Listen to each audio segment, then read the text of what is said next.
আমরা তৈরি করব oats smoothie with almond milk.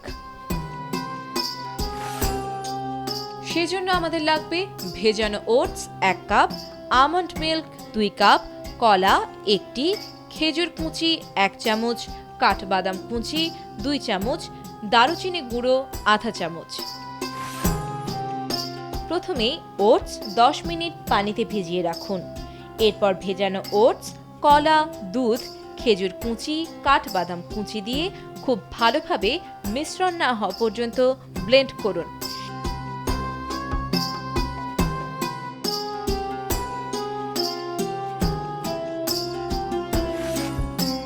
এরপর মিশ্রণটি গ্লাসে ঢেলে তার উপরে খেজুর কুচি ও কাঠবাদাম কুচি দিয়ে সাজিয়ে পরিবেশন করলেই তৈরি হয়ে যাবে মজাদার oats smoothie with almond milk.